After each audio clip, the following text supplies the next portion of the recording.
Ça l'a été, ouais. Tout le monde dit que j'attends que ça. Ça l'a été. Ça l'a été en 80. Ça l'a été. Ah non, pas en 80. Non. Ça l'a été en 2007. Non, je me trompe. Ouais, c'est ça. 2007. Je pensais que j'étais prêt. Ça l'a été encore en 2011. Après, ça l'a été un peu moins en 2015 parce qu'il y avait une forme de candidature qui a été proposée. Et Serge Banco m'a dit vas-y, fais un projet, on prendra tout. Mais ça l'était un peu moins déjà, ça avait un peu baissé. Et ça l'est plus aujourd'hui. C'est vrai, ça l'est plus. Je suis honnête, hein. Non, ça l'est plus. Ça l'a été. Je me sentais vraiment très fort, prêt. Et ça me brûlait, c'est vrai. Au moins pendant 2 mandats. 2007. Salut à tous, c'est le Coq Ovale et je suis très content de vous retrouver pour parler du 15 de France et pour vous souhaiter une joyeuse année 2020. C'est une nouvelle décennie pour le 15 de France et j'espère que ce sera une meilleure décennie que les années 2010 puisqu'il faut pas se le mentir, à part ce grand chelem en 2010 et cette finale en 2011, on n'a rien eu à se mettre sous la dent durant ces 8 années et on espère alors que ce 15 de France va connaître une décennie de renouveau. Ainsi on va parler de ce stade de l'équipe de France, quel est son objectif, quelle est la communication, sa méthodologie. Alors déjà, quand on regarde ce staff au niveau des CV, on a vraiment des CV qui sont impressionnants, avec notamment Fabien Galtier et Raphaël Ibanez, qui sont 2 monstres sacrés du rugby français des années 90 et 2000. C'est 2 joueurs qui sont extrêmement titrés et également qui ont une très belle expérience avec l'équipe de France. Fabien Galtier, ancien demi-mêlée et qui a eu une très belle carrière avec ce 15 de France, puisqu'il a connu 64 sélections et 25 en tant que capitaine. Et aussi, il a été élu comme meilleur joueur mondial lors de la saison 2002-2003. Au niveau de sa carrière en tant que joueur, il a joué beaucoup à Colomiers, mais on connaît surtout ses performances au Stade français, puisqu'il a remporté son titre de champion de France en 2003, et cependant, il avait déjà remporté un titre de conférence européenne, c'est l'ancêtre de la Challenge Cup en 97 avec ce club de Colomiers. En équipe de France, c'est également un grand palmarès avec 3 grands chelems en 97, 98 et 2002. Cependant, en tant qu'entraîneur, il a seulement remporté un championnat de France en 2007 avec le Stade français et il a été finaliste avec ce club en 2005, mais depuis, avec Montpellier et Toulon, il n'a rien gagné. Et on a également Raphaël Ibanez, grand talonneur du 15 de France, qui a remporté avec les Wasps, puisqu'il a passé une grande partie de sa carrière de joueur en Angleterre avec les London Wasps, quand ce club évoluait encore à Londres et pas à Coventry. Ainsi, il a remporté la Coupe d'Europe, la Champions Cup en 2007 avec ce club, et également il a été titré champion d'Angleterre en 2008. Et être champion d'Angleterre en tant que Français, c'est une belle performance. En équipe de France, Raphaël Ibanez, c'est également 4 tournois de destination, dont 2 grands chelems. Il a 98 sélections, c'est presque un centurion de l'équipe de France, et il a été capitaine également à 41 reprises. C'est ainsi le 3e joueur le plus capé de l'histoire du 15 de France et le 3e capitaine le plus capé. Malheureusement, il a entraîné qu'un seul club et il n'a pas eu le succès escompté, puisqu'il a entraîné l'UBB de 2012 à 2017 et ça a été plutôt un échec puisqu'il n'a jamais réussi à se qualifier en phase finale avec ce club. Également, on trouve d'autres membres qui ont bien connu le top 14 avec notamment Laurent Labitte, l'ancien entraîneur du Racing 92 et qui était ouvreur à Colomiers aux côtés de Galtier en tant que joueur. Alors lui aussi, il a eu plutôt une belle carrière puisqu'il a été champion de France avec Castres en 93, mais cependant, il n'a jamais porté le maillot de l'équipe de France, même si ça a été un bon joueur en carrière d'entraîneur. Il a un bon CV puisqu'il a remporté le championnat de Pro D2 avec Montauban, puis il a été 2 fois champion de France avec Castres en 2013 et avec le Racing 92 en 2016. Également, on retrouve un autre grand habitué du top 14, William Servat, qui a remporté cette année le bouclier de Brennus avec son club, le Stade Toulousain, en tant qu'entraîneur des avants, et il a vraiment eu un rôle important pour l'excellente saison 2018-2019 du Stade Toulousain, mais également ça a été un grand talonneur du 15 de France puisqu'il a gagné 5 Brennus avec Toulouse et 3 Champions Cup, et également il a eu avec le 15 de France 49 sélections et 2 grands chelems remportés. Également, on retrouve des personnages plus confidentiels avec Karim Ghezal, qui est le plus jeune de ses entraîneurs et qui, même s'il n'a pas gagné de titre de championnat de France et n'a pas eu la chance de vêtir le maillot tricolore, c'est quelqu'un qui est très expérimenté dans le rugby français. Il est passé par de nombreux clubs comme Castres, le Racing, Grenoble ou le Loup, et il est devenu entraîneur à partir de 2016 de ce club au niveau de la touche. Même si c'est quelqu'un qui est peu médiatique, c'est quelqu'un qui a fait ses preuves en tant qu'entraîneur au Loup. Également, un entraîneur qui est assez particulier, c'est le préparateur physique Thibaut Giroud, qui est le préparateur physique et qui a un passé particulier puisqu'il ne s'est pas seulement cantonné au rugby, puisqu'il a été auparavant footballeur américain. Il a participé aux Jeux Olympiques de 2002 à Salt Lake City avec l'équipe de France de bobsleigh, et c'est plus vers le tard qu'il devient alors rugbyman avec les Léopards, équipe de Currie Cup, et il a été également préparateur et joueur avec les Saracens et avec différents clubs européens. Et enfin, on a autre personnage qui détonne dans ce staff, c'est Sean Edwards, puisque c'est l'entraîneur de la défense qui n'est pas un grand expérimenté du rugby français, mais qui a eu un CV de joueur et d'entraîneur particulièrement intéressant, puisque ça a été l'ancien entraîneur de la défense galloise et des Wasps. Il vient du rugby à 13 quant à lui en tant que joueur, où il a eu un palmarès impressionnant puisqu'il a remporté 3 World Club Challenge, 8 championnats d'Angleterre et 8 coupes d'Angleterre. Il a été également capitaine de la sélection de Grande-Bretagne avec le rugby à 13, et c'est seulement en tant qu'entraîneur qu'il s'est exprimé dans le rugby à 15, puisqu'il a remporté avec les Wasps, où se trouvait à l'époque Raphaël Ibanez, la Champions Cup en 2004 et 2007 et la Challenge Cup en 2003, et le championnat d'Angleterre 4 fois en 2003, 2004, 2005 et 2008, et la Coupe d'Angleterre 2008.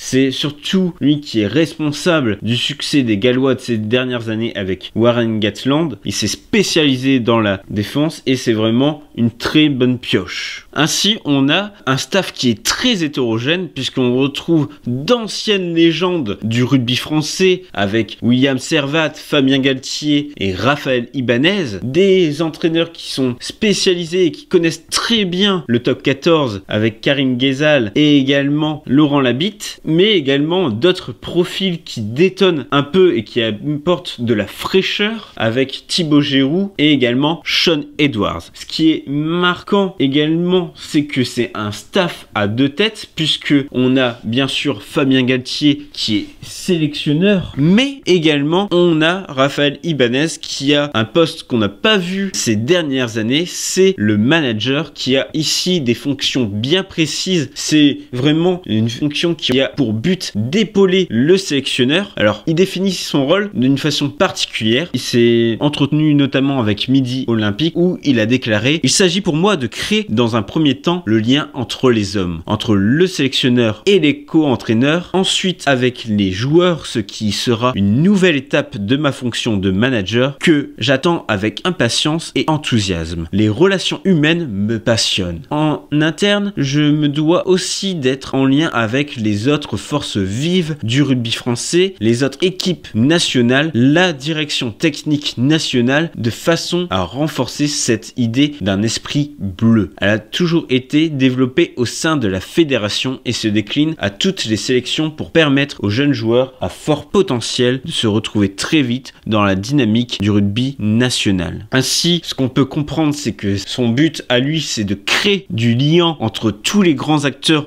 du rugby français. Il gère ainsi la communication et il sera vraiment très présent dans ce domaine. Et ce poste peut paraître vraiment rassurant et intelligent de la part de la FFR, car la tâche de sélectionneur, surtout du 15 de France, a été vraiment très difficile ces dernières années suite aux nombreuses défaites, aux affaires, et vraiment on a senti des sélectionneurs assez isolés certaines fois, comme Marc Lièvremont, Philippe Saint-André, Guy Novès. Ainsi, c'est deux personnalités qui sont vraiment très forts du rugby français, qui ont des caractères très différents, mais qui par leur passé se connaissent très bien, et je pense que ça peut aller très bien entre ces deux personnes qui vraiment ont un passé commun. Ainsi, on a plutôt Fabien Galthié qui se distingue par vraiment sa vision. C'est quelqu'un qui est passionné par la tactique, mais aussi par les statistiques. C'est vraiment un entraîneur qui s'est distingué vers le milieu des années 2000 dans le championnat de France. Ainsi, Fabien Galthié a été un des précurseurs au terme des statistiques employées dans le rugby. Je vous conseille de regarder la conférence qu'il a faite sur cela et vraiment sa vision du rugby avec les statistiques. Alors que Raphaël Ibanez, c'est quelqu'un qui a un tempérament beaucoup plus calme, posé, qui sait communiquer. Et je pense que associer alors ces deux légendes du rugby français vraiment va permettre d'éviter un certain isolement et calmera certainement le tempérament qui peut être particulier de Galthié. Et on sent que si il sera dos au mur, Ibanez sera nécessaire pour apaiser la situation, et vraiment il a un rôle qui sera pas facile mais qui est important, Ibanez, dans ce staff de l'équipe de France. Mais on peut se demander si cette entente entre Ibanez et Galthié vraiment va tenir. On espère en tout cas que l'entente entre Ibanez et Galthié va tenir. Ce qui est marquant quand même, c'est que ce staff a quand même des expériences en commun. On a Galthié et Labitte qui ont joué ensemble à Colomiers. On a Ibanez et Galthié qui ont joué ensemble en équipe de France. On a Ibanez qui a été aux ordres de Sean Edwards à Wasp. On a Thibaut Giroud qui suit Fabien Galthié depuis Toulon. Ainsi, on a un véritable lien entre ce staff qui peut paraître très hétérogène. Également, ce qui est marquant, c'est que c'est un staff qui s'ouvre vers l'étranger, puisque bien sûr la France résiste toujours à l'appel d'un sélectionneur étranger, mais avec Sean Edwards, on sent quand même un changement, un petit changement, mais quand même un changement conséquent, puisque notamment c'est quelqu'un qui connaît très bien le rugby de la Grande-Bretagne, gallois et anglais, mais peu le rugby français. Il n'a pas passé sa carrière de sélectionneur et d'entraîneur et de joueur en France, mais justement avoir un appui étranger comme Sean Edwards va vraiment être très intéressant. Dans ce staff, on a quand même des membres qui ont connu bien le rugby étranger, puisque notamment on a Fabien Galthié qui a passé une petite pige en Afrique du Sud avec le club de Currie Cup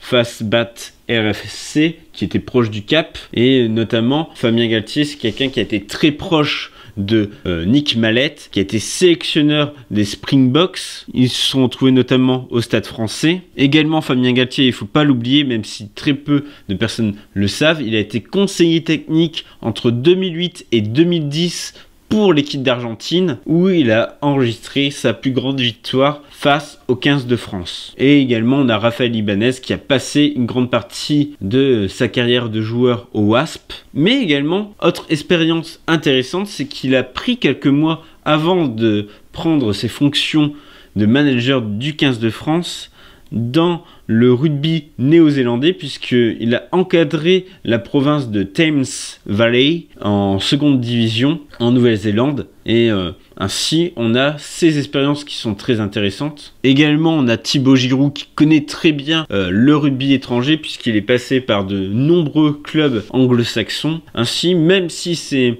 un staff qui connaît bien le rugby français surtout, c'est aussi un staff qui connaît aussi le rugby anglo-saxon, et qui, par son expérience, sera intéressante sur ce point. Puisque le problème, c'est que c'est un rugby qui est très autocentré, alors que des pays comme l'Irlande, l'Écosse, le Pays de Galles, l'Italie, l'Argentine, l'Australie ont fait appel à des sélectionneurs étrangers. Ça a été beaucoup plus difficile pour la France et on a eu ces problèmes avec notamment Warren Gatland qui n'a pas pu être sélectionneur puisqu'il y a eu ce fameux référendum des clubs français qui ont refusé qu'un sélectionneur étranger soit ainsi sélectionneur du 15 de France. Et je pense qu'il faut vraiment que le rugby français soit de moins en moins auto-centré. Et on a très peu de joueurs au final qui évoluent à l'étranger aujourd'hui. Et on peut penser à la dernière expérience qui fut fructifiante, c'est Poitrenaud qui a fait une pige en tant que joueur aux Sharks de Durban à la fin de sa carrière. Mais cette expérience lui a permis de comprendre le haut niveau du Super Rugby. Concernant la méthodologie, alors comme je l'ai rappelé, Galtier c'est un amoureux des statistiques dans le rugby et c'est sûr que lui qui a côtoyé les écoles de commerce et qui a été un précurseur dans ce domaine dans le rugby lorsqu'il a entraîné le Stade français au milieu des années 2000, va se baser beaucoup sur les statistiques. On a le staff de l'équipe de France et les clubs du top 14 qui ont commencé un travail de collaboration au niveau de ces statistiques et ainsi les clubs communiquent les performances des joueurs et ce sera certain que ces données joueront dans la sélection des joueurs, même si bien sûr la dimension humaine et d'autres visions seront importantes dans la sélection. Les statistiques des joueurs en club va compter énormément. Également, ce staff a défini une méthodologie qui se base sur 5 piliers qui peut paraître assez obscur, ils n'ont pas vraiment développé là-dessus. Ils parlent de piliers concernant le rugby, notre rugby, quel rugby ils veulent mener, notre projet, notre chemin, notre identité et notre exigence. Ils sont quand même plus précisés sur le pilier du projet et c'est là que ça a été le plus intéressant puisque vraiment depuis que ce staff est nommé, il sillonne la France, il a été au contact de tous les clubs du top 14, mais également de certains clubs de Pro D2, mais également aussi des clubs amateurs et semi-amateurs, puisqu'ils sont passés notamment à Massy en fédéral, ou également ils sont passés aux Havre, et ainsi ils ont rencontré 90 joueurs avec un entretien de 30 minutes afin de montrer leur volonté et de voir les objectifs des joueurs vis-à-vis du 15 de France, et je trouve vraiment ça très intéressant, cette volonté de rencontrer directement les joueurs, de parler de leur projet par rapport au 15 de France. Autre point sensible de ce staff, c'est la communication, puisque ici, fini la langue de bois et vraiment la communication très apathique de Jacques Brunel. Vraiment, on s'ennuyait à ces conférences de presse, c'était vraiment une plaie de l'écouter, vraiment, c'était de la langue de bois, c'était vraiment pour rien dire, c'était de la méfiance contre les journalistes, c'était vraiment quelque chose qui rendait l'équipe de France antipathique. Et je pense que l'équipe de Galtier a pris conscience que la communication est importante pour redorer l'image du 15 de France. Et déjà, premier succès, puisque on a depuis quelques mois le match entre la France et l'Angleterre qui est complet au Stade de France. Et ça fait quand même assez longtemps que le 15 de France n'a pas rempli le Stade de France. Et c'est quelque chose de positif. On sent quand même une certaine impatience vis-à-vis de ce staff qui mène une bonne communication. Puisque le 15 de France n'avait pas seulement du retard au niveau sportif face aux autres nations, mais également ils avaient un retard au niveau de la communication. Vraiment, quand on pense à l'annonce des 31 joueurs disputant la Coupe du Monde, il a été fait sur le plateau de TF1 avec Gilles Boulot. Vraiment, dans quelle nation on retrouve cela alors que la fédération anglaise et galloise vraiment avait annoncé les joueurs sélectionnés avec vraiment une très belle vidéo qui mettait en valeur les clubs amateurs. Et ça a été vraiment une source d'inspiration sur le tard pour la fédération française, puisque lors de la Coupe du Monde, par exemple, ils mettaient en avant les clubs formateurs sur les vestiaires. Ainsi, cette volonté de retourner à l'origine et de rendre hommage au rugby amateur, elle est présente également par ces séminaires. Ainsi, le premier séminaire du staff n'a pas eu lieu à Marcoussis, mais à Montgesty, qui est la ville natale de Fabien Galtier dans le Lot, où son père est le maire. Également, on a eu un deuxième séminaire qui a lieu à Osgore, qui est le fief de Raphaël Ibanez. De même, on a des membres du staff qui se rendent des fois dans des clubs amateurs, comme Laurent Labitte qui a visité le club du Havre, et également on a un staff qui mène des séances d'entraînement, par exemple avec les jeunes du Stade Français ou avec Massy, et c'est vraiment très intéressant le projet de ce staff qui a pour but, en tout cas au niveau de la communication, d'intégrer un peu plus le rugby amateur, en tout cas de mener une meilleure communication vis-à-vis de ce rugby amateur et d'être moins ainsi enfermé à Marcoussis. Ainsi, on l'aura compris, ce staff dénote par rapport au précédent et même on assiste à une cassure avec ce système bicéphale où on retrouve Fabien Galtier en tant que sélectionneur et Raphaël Ibanez qui a pour but de l'épauler en tant que manager. S'il est composé de forces vives ayant marqué le top 14 ces dernières années, il laisse place à plus de connaissances du rugby international avec la présence de Sean Edwards qui est déjà une grande victoire. Cependant, ces hommes par leur passé se connaissent bien dans l'ensemble et ils veulent mettre en place plus de proximité avec les joueurs, les clubs et l'équipe de France et également entre l'équipe de France et le public par sa communication. Ainsi, même si ce staff a tout approuvé et qu'aujourd'hui il cherche à redorer l'image du 15 de France, c'est un staff qui en tout cas donne plus confiance en l'avenir que celui de Brunel. Et on espère qu'ils réussiront à redorer ce blason de l'équipe de France, même si ce sera vraiment très difficile. On a eu quand même des points noirs dans la carrière des sélectionneurs, avec notamment Fabien Galtier qui a eu des problèmes de communication à Toulon, à Montpellier, ou également on a eu Ibanez qui n'a pas réussi vraiment à mener une belle carrière d'entraîneur à l'UBB. Mais on a quand même un très bon staff qui a la capacité, en tout cas, de faire bien mieux que Brunel. C'était le Coq Ovale. Ainsi, n'hésitez pas à me suivre sur les réseaux, à partager la vidéo. C'est important pour la chaîne. C'était le Coq Ovale. À la prochaine.